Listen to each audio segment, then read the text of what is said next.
क्या नहीं करती। छोटा सा कथा याद आ रहा है। एक राजा था, बड़ा धर्मात्मा, बड़ा पुण्यात्मा। राजा के राज्य में बड़ा शांति था, प्रजा बड़ा खुशहाल रहते थे। पूजा पाठ अनुष्ठान होता, समय समय वर्षा होता, फसल उत्पन्न होता, प्रजा बड़ा खुशहाल रहते। बड़ा धर्मात्मा, बड़ा पुण्यात्मा राजा। राजा भी अपने प्रजाजन को संतान की भांति मानता। राजा बड़ा खुशहाली रहता। एक दिन राजा विश्राम में था। उसने स्वप्न देखा कि राजा के मन में 5 प्रश्न बन गया। यही समझो में राजा के मन में प्रश्न बना कि माता जी कैसे मिलती हैं। राजा ने स्वप्न में ही देखा कि माता जी कैसे मिलती हैं। ये राजा का पहला प्रश्न था। राजा का दूसरा प्रश्न था कि माता जी क्या करती हैं। राजा का तीसरा प्रश्न था माता जी क्या खाती हैं। राजा का चौथा प्रश्न था माता जी कब हंसती हैं। और पांचवा और अंतिम प्रश्न था जीवन में सुख शांति की प्राप्ति कैसे हो सकती है। ये 5 प्रश्न था राजा के मन में। निद्रा टूटा, प्रातः हुआ। पहले राजा ने इस प्रश्न का उत्तर ढूंढने का प्रयत्न किया, किंतु उसके मन बुद्धि से परे था कि माता जी कैसे मिलती है।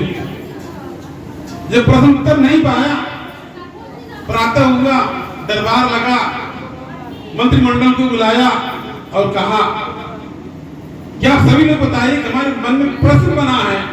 अपने स्वप्न में प्रश्न देखा कि माता जी कैसे मिलती हैं। अगर आप किसी को पता है तो बता सकते हो तो बताइए। कोई कुछ कहता, कोई कुछ कहता, कोई कुछ कहता। राजा संतुष्ट नहीं होता। राजा संतुष्ट नहीं होता।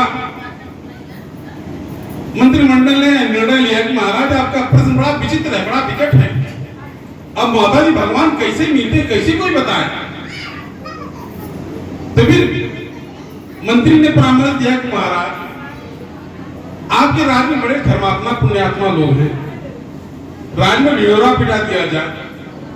जो आपके प्रश्न का उत्तर देगा उसको उचित पुरस्कार दिया जाएगा। ऐसा ही हुआ। राज्य में ढिंढोरा पिटा दिया गया। इसके उपरांत पुरस्कार के लालच में सुन तमाम दूर दराज से लोग आने लगे। राजा के समक्ष आते। राजा पूछता कि माता जी कैसे मिलती हैं। कोई कहता महाराज कंठी में आ जाइए, कोई कहता ध्यान लगाइए, कोई कहता ये कीजिए, कोई कहता कैसे आप भक्ति का अलग अलग मार्ग है इस कलयुग में। आज इस कलयुग में कोई कहता है दान दे दीजिए, हो दान दीजिए, कोई कहता कमलगट्टा कर दीजिए, लक्ष्मी जी प्रसन्न हो जाएंगे, भांग धतूरा भगवान जी प्रसन्न हो जाएंगे। अरे बेले के पत्ता से, भांगे धतूरे से, अड़ौले फूले से, या फल फूल चढ़ाने से, या तिल का तेल चढ़ा देने से, लोहा लकड़ चढ़ा देने से अरे दुख करेगा खत्म हो जा तो ढेर कम नहीं चढ़ा दे। वैसे देवी होता प्रसन्न हो जा। कमलगट्टा से, कमल के फूल से माता लक्ष्मी प्रसन्न हो जा। कितने मिलेगा कमलगट्टा, कितने मिलेगा फूल। इस संसार में कोई गरीब न रहे, लेकिन सब खाली संतोष के लिए। अब ये चिंता दे दीजिए, वो चिंता दे दीजिए। तमाम आपको इस समय अलग अलग तरीके से लोग होते भी उस तरीके से हई दान दीजिए, हऊ दान दीजिए, ऐसे कीजिए, वैसे तमाम प्रकार से। उस बात से राजा को भी लोग बताते महाराज ये कीजिए, कोई कहता हो कीजिए, कोई राजा संतुष्ट नहीं हुआ। राजा कुपित हो गया। हमें राज्य में इतने धर्मात्मा पुण्यात्मा है, कोई मेरे प्रश्न का उत्तर नहीं दे पाया। राजा कुपित हो गया, क्रोधित हो गया। पुनः मंत्रिमंडल से परामर्श किया। मंत्रिमंडल ने निर्णय लिया महाराज अपने पुरस्कार की राशि को बढ़ा दिया जाए। हो सकता है कि आपके पुरस्कार के लालच में आकर कोई आपका मतलब प्रश्न का उत्तर दे। हम लोगों की मन बुद्धि से तो परे हैं। पुनः ढिंढोरा पिटाया गया कि जो भी राजा के प्रश्न का उत्तर देगा आधा राजपाट प्रदान कर दिया जाएगा। आप सुनकर तमाम जटाजूट वाले संत महात्मा ज्ञानी ध्यानी जपी तपी राजा के प्रश्न का उत्तर देने के लिए आते। राजा आपने सामने बैठता और पूछता कि माता जी कैसे मिलती हैं। इस आज भ्रांति में यानी मन ये फंसा हुआ है, उस समय फंसा था। वो बताता ये कीजिए वो कीजिए। राजा कुपित हो गया, क्रोधित हो गया। राजा कुपित हो गया कि मेरे राज्य में कोई धर्मात्मा पुण्यात्मा नहीं रह गया। आप क्या था? अब राजा इतना क्रूर और निर्दयी हो गया, जो भी राजा के प्रश्न का उत्तर देने के लिए आता और राजा पूछता कि माता जी कैसे मिलती हैं, जब नहीं बता पाता उसको बंदी बना लेता, बंदी बना लेता। एक एक कहते सारे लोग बंदी बना लिए गए। कारागार पूरा भर गया, खचाखच भर गया। कारागार में तमाम संत महात्मा जटाजूट वाले तमाम लोग गड़बड़ हुआ दिखाई देते। राजा को बड़ा चिंता हुआ, राजा को चिंता हुआ कि क्या मेरे राज्य में एक भी कोई धर्मात्मा नहीं है, कोई ज्ञानी नहीं है कि जो मेरे प्रश्न का उत्तर दे सके। राजा ने निश्चय किया अगर मेरे प्रश्न का उत्तर नहीं मिलता है तो मैं माता की चरण में अपना बलि चढ़ा दूंगा। राजा ने हट किया कि मेरे प्रश्न का उत्तर न मिलने से मैं बलि चढ़ा दूंगा। आप क्या था? राजा धर्मात्मा था, माता जी को बड़ा मानता था, पुण्यात्मा था। मानो सिंहासन डगमगा गया। माता जी के ध्यान में आया कि राजा का प्रश्न बड़ा विचित्र है और मनई के मन बुद्धि से परे कोई नहीं बता सकता। जैसे पंचलोहा दरबार में, ये दरबार में यानी तंत्र मंत्र पूजा पाठ जप तप पंचवास से माता जी नहीं मिली, माता जी आदेश से मिली। योग साधना घर द्वार छोड़ कर गैली का आवश्यकता नहीं पड़ा। माता जी का जो आदेश हुआ उसका पालन हुआ, उसी से माता जी प्राप्त हुई। माता जी ने गुरु बना दिया। क्या मुझे किसी मेरा कोई गुरु नहीं है, माता जी मेरी गुरु है। और जगदम्बा के द्वारा मुझे ज्ञान प्रदान किया गया, आत्मज्ञान हुआ, आया भक्तों को बताया जाता। मैं तो कोई भी शास्त्र नहीं पढ़ा गया, किसी गुरु के सत्संग में शरण में नहीं जा गया, जगदम्बा की कृपा है। उसी प्रकार से माता जी को लगा कि राजा का जो प्रश्न बड़ा विचित्र है, मन बुद्धि से परे है, क्यों न मैं ही चलूं राजा के प्रश्न का उत्तर दे दूं। क्योंकि राजा धर्मात्मा अगर अपना बलि चढ़ा देगा, इतना अच्छा राजा यानी बड़ा दुर्लभता से मिला है, उसका अंत हो जाएगा। आप क्या था? माता जी ने निश्चय कर लिया अपने स्वर्गलोक के सिंहासन से ही कि मैं राजा के दरबार में जाऊंगी एक कन्या के रूप में और राजा के प्रश्न का उत्तर दूंगी। ये तो माता जी की माया थी। माता जी ने अपने स्वर्गलोक के सिंहासन को छोड़ा और एक कन्या का रूप धारण किया, सुंदर सी प्यारी सी कन्या का रूप धारण किया और धरती पर अवतरित हो गई। धरती पर अवतरित हो गई सुंदर सी प्यारी सी कन्या के रूप में, चमचम करके चारों तरफ विचरण करने को बड़ा अच्छा लगता है। पर्वत पहाड़ झरना फल फूल को देख करके माता आनंदित होती, बड़ा अच्छा लगता। जगदम्बा महामाया कन्या के रूप में सबसे पूछती कि मुझे राजा के दरबार का पता बता दो। कोई पूछता है कन्या तू कौन है, कहां से है, तुम्हारा नाम क्या है, तू राजा के दरबार का पता क्यों पूछ रही है? तो कन्या तोतली भाषा में उत्तर देती कि मैं राजा के प्रश्न का उत्तर देने के लिए आई हूँ, मुझे राजा के दरबार का पता बता दो। हर कोई खिल्ली उड़ाता, मजाक उड़ाता, हंसी उड़ाता है। छोटी सी कन्या इतने बड़े में संत महात्मा ज्ञानी रहनी जब तभी राजा के प्रश्न का उत्तर नहीं दे पाए, तू छोटी सी कन्या क्या उत्तर देगी? किंतु फिर भी कन्या बार बार यही कहती मुझे राजा के दरबार का पता बता दो। तो माता जी लीला रच रही थी। तभी कोई इसको सीधा पता नहीं बताता, कोई खिल्ली उड़ाता, कोई हंसी उड़ाता, कोई कुछ कहता, कोई कुछ कहता। माता जी बड़ा अच्छा लगता। अपने द्वारा बने गए रचे गए संसार में आई थी और अपने ही लोगों से वो चर्चा करके वार्ता करके बड़ा खुश होती, तोतली भाषा में बातें करती, बड़ा खुश होती।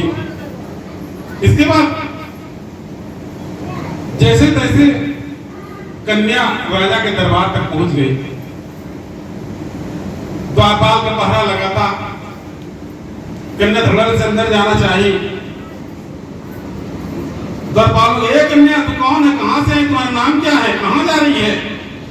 ये राजा का माल है या किसी साधारण का प्रवेश वर्जित है? कन्या ने उत्तर दिया कि मैं राजा के प्रश्न का उत्तर देने के लिए आई हूं। दोनों द्वारपालों ने बड़ा जोर से ठहाका लगाया, अरे कन्या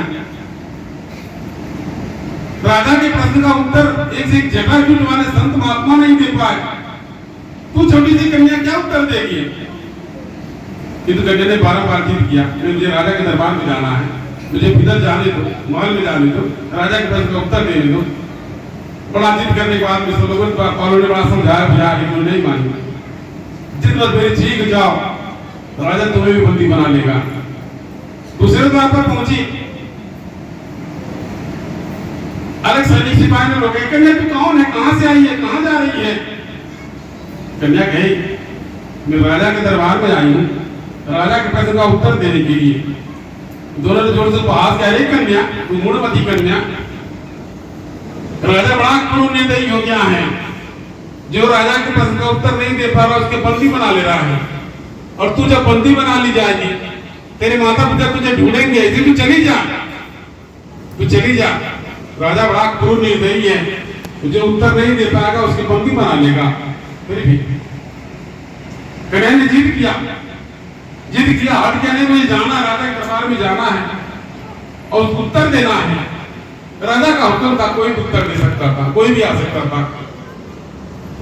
किंतु उन दोनों सैनिकों सिपाही को कन्या को देखकर के दया लग रहा था कि छोटी सी कन्या अगर बंदी बना ली जाएगी, इसके माता पिता खोजेंगे, परेशान होंगे, उसको दया लग रहा था। सामने में राजा सिंहासन पर बैठा था, राजा का दरबार सजा हुआ था। राजा ने देखा कोई कन्या आना चाह रही है, मिलना चाह रही है। राजा ने हुक्म दिया, आने दो, कन्या को आने दो। कन्या भीतर आई, सुंदर दिव्य अलौकिक रूप देख करके राजा का दिल थक हो गया, जैसे लग रहा माता जी। कन्या का रूप स्वरूप देख करके राजा ठगा का ठगा रह गया, लग रहा कि माता जी थक से जी करता उनके चरण स्पर्श कर ले, किंतु सिंहासन पर बैठा था। इसके बाद राजा ने कन्या को एक टक निहारते हुए, कन्या तू कौन है, कहां से है, तुम्हारा क्या नाम है, तुम्हारे माता पिता कौन है, यहाँ तू क्यों आई है? कन्या के महाराज मैं आपके प्रश्न का उत्तर देने के लिए आई हूँ, महाराज मैं आपके प्रश्न का उत्तर देने के लिए आई हूँ। राजा कहे, कन्या मैं वचन बद्ध हूँ, जब मेरे प्रश्न का उत्तर नहीं दे पाएगा मैं उसे बंदी बना लूंगा। अगर तू मेरे प्रश्न का उत्तर नहीं दे पाएगी मैं तुझे भी बंदी बना लूंगा। कन्या ने कहा, हाँ महाराज मैं आपके प्रश्न का उत्तर देने के लिए आई हूँ। तभी राजा ने कहा, तो बताओ माता जी कैसे मिलती है? कन्या ने थोड़ा मुस्कुराई और राजा की तरफ देखा और कन्या के, राजन मैं छोटी सी कन्या हूं, दूर से चल करके आई हूं, थक गई हूं, थोड़ा सुस्ताल हूं, कुछ खा लूं, अब तब मैं आपके प्रश्न का उत्तर दूंगी। राजा को भी लगा छोटी सी कन्या, हो सकता थक गई, सब कुछ होगी, प्यासी होगी। राजा ने आदेश दिया, एक थोड़ा सा सिंहासन बगल में रखा गया। इसके बाद कन्या सिंहासन पर बैठ गई, सुस्ताने लगी। थोड़ी देर बीता, राजा को लगा कन्या सुस्ता लेगी, मेरे प्रश्न का उत्तर देगी। काफी देर प्रतीक्षा के बाद में राजा ने पूछा, बोल कन्या मेरे प्रश्न का उत्तर दे, माता जी कैसे मिलती हैं? कन्या ने कुछ नहीं बोला। 3-4 बार राजा ने पूछा, कन्या ने कुछ नहीं बोला। राजा बोले मुझे मूर्ख बना रही, जब इतने संत महात्मा लोग मेरा प्रश्न का उत्तर नहीं दे सकी, छोटी सी कन्या क्या उत्तर देगी? आप क्या था? जब राजा कई बार पूछा, कन्या ने नहीं बोला। तब कन्या ने कहा, महाराज मुझे कुछ खाने को चाहिए। राजा बोले, तुझे क्या चाहिए? कहने, महाराज 1 गिलास दूध चाहिए। राजा ने आदेश दिया, 1 गिलास दूध कन्या के हाथ में आ गया और कन्या दूध को पीने के बजाय एक टक इस तरह से निहालने लगी, गिलास के दूध के एक टक इस तरह से निहालने लगी। राजा को लगता कि कन्या दूध पी करके मेरे प्रश्न का उत्तर देगी। कन्या ने दूध पी रही थी और चुपचाप लेकर बैठी थी, काफी देर व्यतीत हुआ। राजा ने कड़क से, कन्या तू जल्दी दूध पीना, तो दूध पी। नहीं चाहिए मेरे प्रश्न का उत्तर, तू मुझे मूर्ख बना रही है, मेरा समय बर्बाद कर रही है, तू चली जा, मेरे प्रश्न का उत्तर नहीं चाहिए। आज क्या था? राजा कड़क होकर बोला। अब कन्या उस दूध के गिलास को फेंकने लगी, उंगली से घुमा के फेंकने लगी, काफी देर बीत गया।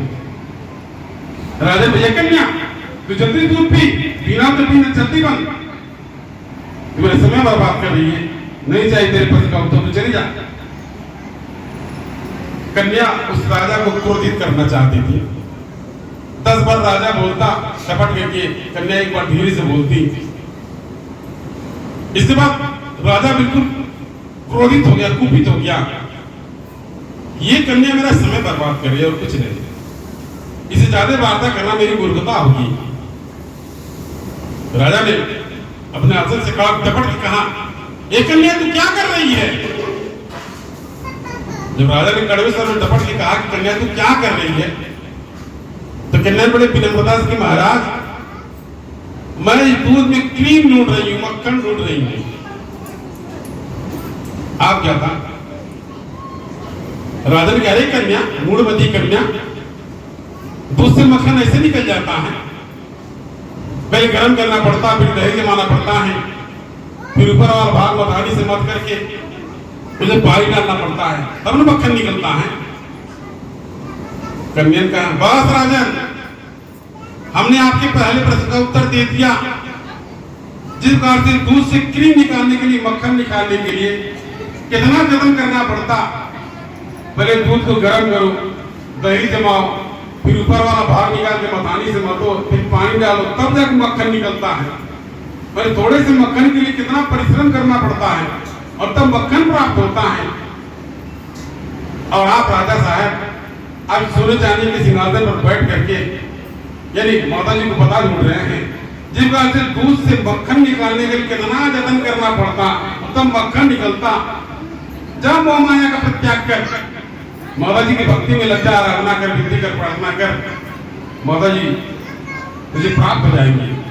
जगह से दूध से मक्खन निकालने के लिए श्रम करना पड़ता है, उस वजह से भगवान भगवती को प्राप्त करने के लिए बड़ा परिश्रम करना पड़ता, भक्ति करना पड़ता है। जब माता जी की भक्ति में लग जा, माता जी प्रसन्न हो जाएंगी, तेरी भक्ति से तुझे प्राप्त नहीं। बहुत राजन, पहले प्रश्न उत्तर संतुष्ट है? राजा का हाँ, राजा सही में हाँ कन्या। राजा ने कहा, हाँ कन्या, सचमुच में दूध से मक्खन निकालने कितना कर्म करना पड़ेगा।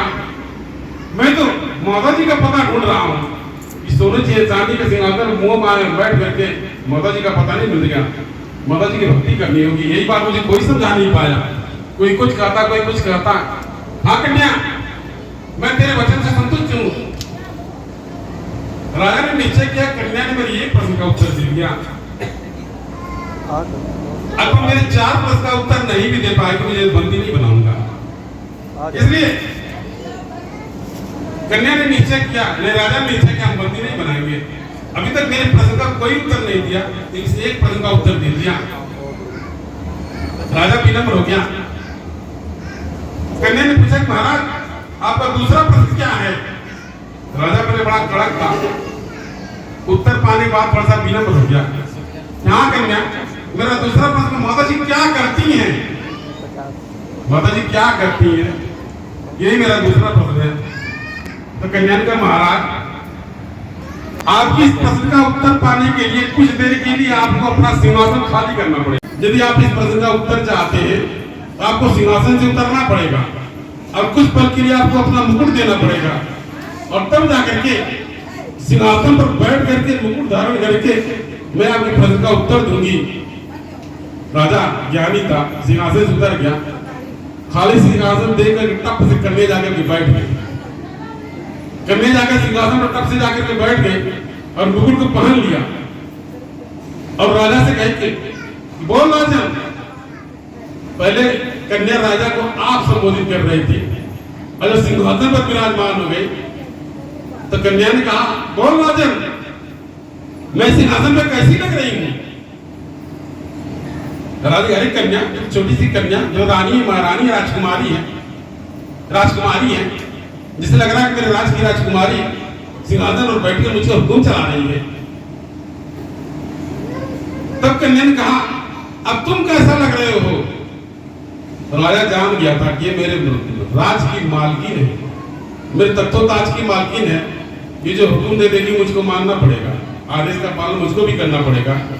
उस समय एक याचक था, उस समय कन्या सिंहासन पर बैठ कर राजा के रूप में, राजकुमारी के रूप में थी, और राजा एक याचक के रूप में सामने खड़ा था।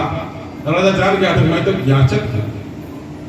तब कन्या ने कहा बस राजन यही माता जी करती हैं, पल में किसी को राजा बना देती है, पल में किसी को रंग बना देती है, माता जी के कार्य है। देख कर थोड़ी देर के पहले मैं तेरे दरबार में आना चाह रही थी, तेरे सैनिक सिपाही तौर पर आना नहीं चाह रहे थे, मेरे में आने नहीं दे रहे थे, तुमसे बात नहीं करना चाह रहा था, तुमको लग रहा था तुझे मूर्ख बना रही हूँ। देव जगदम्बा की कृपा हो गई, आज मैं तेरे तख्तोताज की मालकिन हूँ। यह माता जी करती है, पल में किसी को राजा बना देती है, पल में किसी को रंग बना देती है, यह माता जी का कार्य है। राजा ठगा का ठगा रह गया सचमुच में। सही में कन्या ऐसा लग रहा था कि मेरा समय बेकार कर रही है, किंतु इसने आगे में तख्तोताज की मालकिन, यह माता जी कार्य है। सही में राय से पर्वत करना, राजा को रंग बनाना माता जी का कार्य है। कन्या ने पूछा बोल राजन मेरे दूसरे प्रश्न को तो संतुष्ट है? राजा ने हाँ कन्या। राजा झुका जा रहा था, राजा को लग रहा है कि माता जी कभी उनका दिन हक से करता उसका पैर छू ले, किंतु राजा के अहंकार में था। कन्या ने सिंहासन से बोला बोल राजन तुम्हारा तीसरा प्रश्न क्या है? राजा बात विनम्र भाव से पूछे, कहा विचार किया, कहा कि कन्या ने मेरे दो प्रश्न का उत्तर दे दिया है, अगर तीसरा नहीं भी दे पाएगी मैं इसे बंदी नहीं बनाऊंगा, इसे छोड़ दूंगा। राजा विनम्र पूर्वक कहा कि कन्या मेरा तीसरा प्रश्न है कि माता जी क्या खाती हैं? कन्या ने जोर से अट्टहास किया और कहा सुन राजा अहंकार ही जगदम्बा का भोजन है। यदि किसी को तन मन धन का अहंकार हो जाए, रंग रूप का अहंकार हो जाए, उसे घमंड, किसी के घमंड को चूर कर देना जगदम्बा का कार्य है। सही में अगर किसी को अपने रंग रूप का बड़ा अहंकार है, बड़ा सुंदर बाटी, बड़ा बढ़िया बाटी, ठीक ठाक बाटी, तमाम अवसर का श्रृंगार प्राप्त करें तो कोई बीमारी हो जाएगा, रोग हो जाएगा, सब मांस मिल जाएगा, हड्डियां पर रह जाएगा, उनका घमंड खत्म हो जाएगा। तो बोले बेटा पता ही बड़ा घमंड हो जा, घर द्वार खेती बाड़ी कोई चीज ज्यादा घमंड हो जा, एक को रोग बीमारी आ जाएगा, कोई कारण लग जाएगा, बेटे बेटे नालायक निकल जाएगा, घमंड चूर हो जाएगा।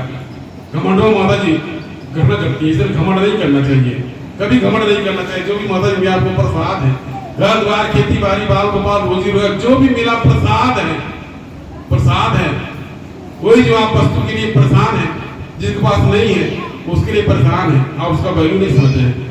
तो माता जी का प्रसाद है जगदम्बा ने, जो घमंड नहीं कीजिए। बोल राजन मेरे तीसरे प्रश्न के उत्तर तो संतुष्ट है? राजा झुका जा रहा था। हाँ सचमुच में अहंकार नहीं करना चाहिए। कन्या ने पुनः पूछा बोल राजन तुम्हारा चौथा प्रश्न क्या है?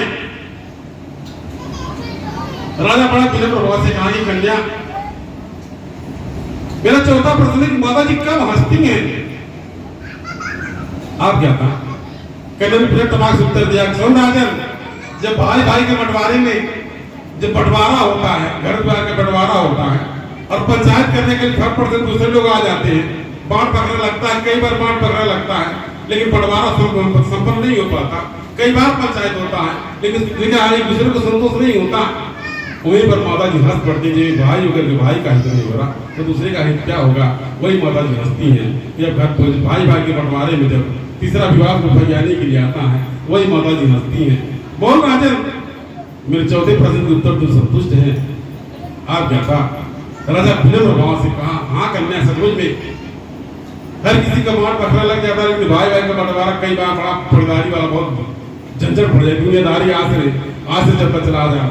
राजा महाराजा के समय में फौजदारी था, जो मंत्री है यानी राजा के परिवार में हर कोई राजा बनना चाहता, अपने बापे को मार के, भाई के मार के, मातारी को मार के लोग राजा बन जाते हैं। ये प्रकार से सबका जीवन राष्ट्रीय रहता, रहन सहन वैसा रहता, लेकिन फिर भी उसको मार करके राजा बनने की ख्वाहिश हमेशा बनी रहती। ये प्रकार से कन्या के आज से चलता चला आ रहा है। कन्या मुझे बोल रहा था मेरे प्रश्न उत्तर तो संतुष्ट है? राजा के हाँ कन्या सचमुच में भाई भाई का बंटवारा होता है, बड़ा विवाद होता है, तब जाकर फैसला बंटवारा होता है। पुनः कन्या ने कहा कि राजन तुम्हारा पांचवा प्रश्न क्या है?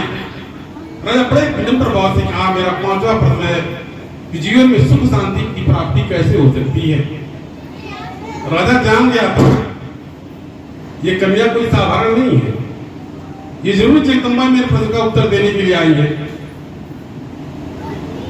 अब क्या था, कन्या ने सभी सिपाही को बुलाया और कहा कि राजा की इस आसन को आसन मुकुट ले जाओ, किसी गंदे नाली कूड़े कटरे में फेंका। राजा पसीना पसीना हो गया, घबरा गया। जब मेरा तख्तो-ताज नहीं रहेगा, सिंहासन और मुकुट नहीं रहेगा, मैं राजा कहां रहूंगा। राजा घबरा गया, पसीना पसीना हो गया।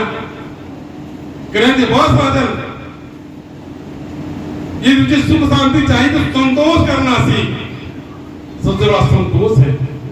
मैंने तेरे 4 प्रश्न का उत्तर दिया और तुम्हारा ये 5वां प्रश्न था। मैंने तेरे सिंहासन को कूड़े कटले में फेंकने के लिए कहा, तू घबरा गया। मैं तख्तो-ताज के बिना राजा कैसे रहूंगा। इसलिए संतोष करना सीख। संतोष से बड़ा दिन कुछ और नहीं होता। अगर तुझे संतोष है, जिस किसी के बाद में जो बढ़िया है, गरीबिया दरिद्रवा है, तो संतोष करे। संतोष सबसे बड़ा फल है। संतोष से वो जीवन में सुख शांति मिलेगा। बोल राजन, मेरे 5वें प्रश्न के उत्तर तो संतुष्ट है। राजा को स्पष्ट हो चला था कि माता जी है, और माता जी भी जान गई थी कन्या रूप में कि किस प्रकार से ये राजा मुझको पहचान गया है और मुझे अंदर ध्यान होना चाहिए। अब माता जी ने 2 कदम आगे बढ़ी कन्या के रूप में, तत्काल अंदर ध्यान हो गई। अंदर ध्यान हो गई, राजा बार-बार माथा पटकने लगा, चरण को चूमने लगा, पश्चाताप करने लगा, मुझे बड़ी भूल हो गई। जगदम्बा मुझे दर्शन देने के लिए आई, मैं राजा के घमंड में, राजा के अहंकार में उनका सम्मान नहीं किया, पूजा बंधन नहीं किया, बारंबार प्रणाम करने लगा, पश्चाताप करने लगा। जगदम्बा ने वचन दिया, तुम्हारे भाग में इतना ही था। ऐसा करके जगदम्बा हंसते भी हंसते डांस करते हुए अपने लोक में चली गई और राजा के प्रश्न का उत्तर मिला। तो कहने का तात्पर्य, माता जी क्या नहीं करती। आज आप दुखी परेशान हैं, दरिद्र हैं, गरीब हैं, खाने को नहीं है, घर द्वार नहीं है, बाल को पाल नहीं है, या परेशान है, पीने जाने का आपका समैया ऐसा लगा रहेगा, या फिर आप संपन्न है, घर द्वार, खेती बाड़ी, बाल गोपाल, रोजी वगैरह सब है, तब पुण्य जाने का ऐसा लगा रहेगा। यदि अगर माता जी ने आपको दे दिया तब पुण्य जाने का ऐसा बराबर बना रहेगा। पहला अच्छा खराब समय ताले पोखरा का भी आवाला, जब ताले पोखरा खराब समय आवाला, पानी सुखा जला, दरार पड़